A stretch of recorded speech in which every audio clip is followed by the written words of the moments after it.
పెద్ద పెద్ద లెక్కలు చేసేటప్పుడు గంటల తరబడి కూర్చున్నా ఒక్కోసారి సమాధానం రాదు కదా. ఆ చిరాకు, ఆ విసుగు మనందరికీ బాగా తెలిసిన విషయమే. ఒక చిన్న లెక్క కోసం ఎంత సమయం వృధా అవుతుందో. కాని ఇక ఆ బాధ అస్సలక్కర్లేదు. ఎందుకంటే ఈరోజు మనం కొన్ని అద్భుతమైన గణిత షార్ట్కట్స్ నేర్చుకోబోతున్నాం. వీటితో లెక్కల్ని చాలా వేగంగా, ఇంకా చెప్పాలంటే చాలా సులభంగా చేసేయొచ్చు. సరే, మరి ఈరోజు మనం ఏం చూడబోతున్నామంటే, ఫస్ట్ నంబర్స్ గురించి కొన్ని బేసిక్స్ తెలుసుకుందాం. ఆ తర్వాత మెరుపు వేగంతో మల్టిప్లికేషన్ ఎలా చేయాలో చూద్దాం. 5తో ముగిసే ట్రిక్ ఒకటుంది, అది కూడా నేర్చుకుందాం. చివరగా భాజనీయత రహస్యాలేంటో తెలుసుకుందాం. ఓకే, ఇక మొదటి సెక్షన్లోకి వెళ్ళిపోదాం. అదే మీ నంబర్స్ని తెలుసుకోండి.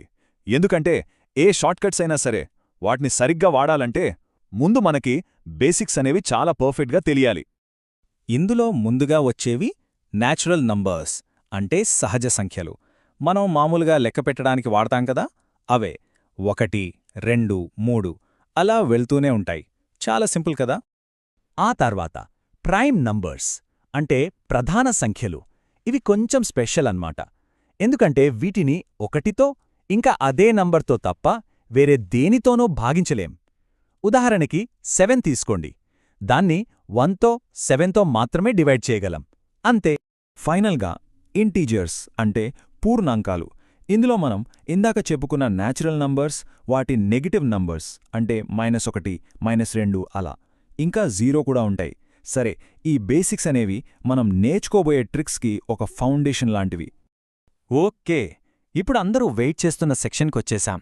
అదే మెరుపు వేగంతో గుణకారం. 2 అంకెల సంఖ్యల్ని ఎంత వేగంగా గుణించవచ్చో ఈ క్రిస్ క్రాస్ పద్ధతితో చూద్దాం. సరే, ఒక ఎగ్జాంపుల్ తీసుకుందాం. 52ని 35తో మల్టిప్లై చేయాలి.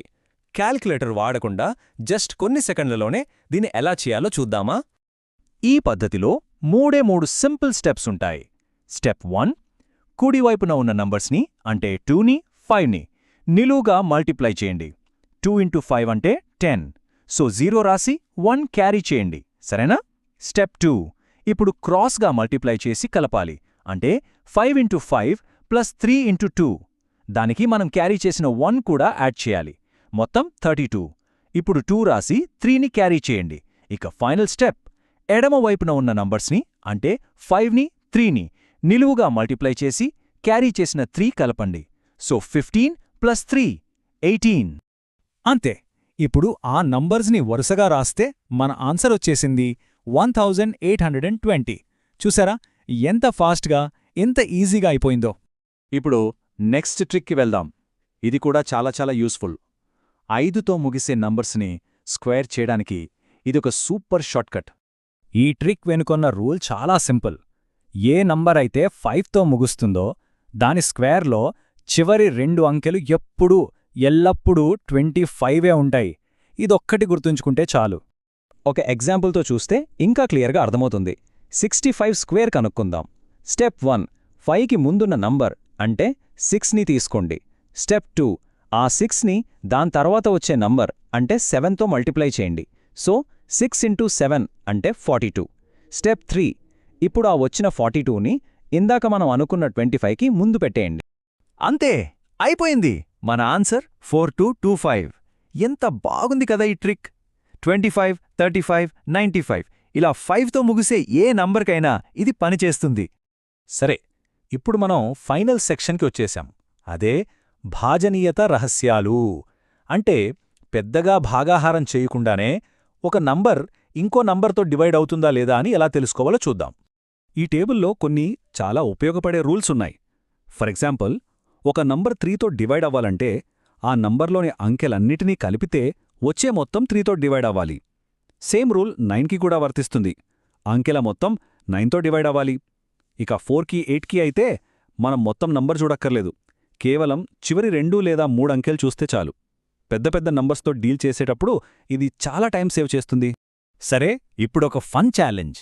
19^34 అంటే 19ని 34 సార్లు మల్టిప్లై చేస్తే వచ్చే ఆ పెద్ద నంబర్లో చివరి అంక ఏంటో చెప్పగలరా? అది క్యాలిక్యులేటర్ లేకుండా. దీనిక్కూడా ఒక ట్రిక్ ఉంది. ఈ ప్యాటర్న్ చూడండి. 1ల స్థానంలో 9 ఉన్న ఏ నంబర్కైనా సరే పవర్లో సరి సంఖ్య అంటే ఈవెన్ నంబరుంటే వచ్చే ఆన్సర్లో చివరి అంకె ఎప్పుడూ 1 ఉంటుంది. అదే పవర్లో బేసి సంఖ్య అంటే ఆడ్ నంబరుంటే చివరి అంకె 9 ఉంటుంది. మన ప్రాబ్లంలో 19 పవర్ 34. 34 అనేది ఒక సరి సంఖ్య. సో చివరి అంకె ఖచ్చితంగా 1 అవుతుంది. సో చూశారు కదా, ఇప్పుడు లెక్కలని ఫాస్ట్గా చేయడానికి మన దగ్గర ఒక పవర్ఫుల్ గణిత టూల్ కిట్ ఉంది. 2 అంకెల గుణకారం కోసం క్రిస్ క్రాస్ పద్ధతి, 5తో ముగిసే నంబర్స్ని స్క్వేర్ చేయడానికి n×n+1 ట్రిక్, ఏ నెంబర్ దేనితో డివైడ్ అవుతుందో చెప్పే భాజనీయత సూత్రాలు, ఇంకా పెద్ద పెద్ద ఘాతాలకి కూడా ఒకట్ల స్థానంలోని అంకెను కనుక్కోవడం, ఇవన్నీ మన గణిత నైపుణ్యాలను నెక్స్ట్ లెవెల్కి తీసుకెళ్తాయి. ఈ కొత్త షార్ట్కట్స్ నేర్చుకున్న తర్వాత గణితమనేది ఇకపై ఒక భయంకరమైన సబ్జెక్ట్లా కాకుండా ఒక ఇంట్రెస్టింగ్ పజిల్లా అనిపిస్తోంది గదా? మరి ఈ కొత్త టూల్స్తో మొదటగా ఏ లెక్కనే సాల్వ్ చేయబోతున్నారు?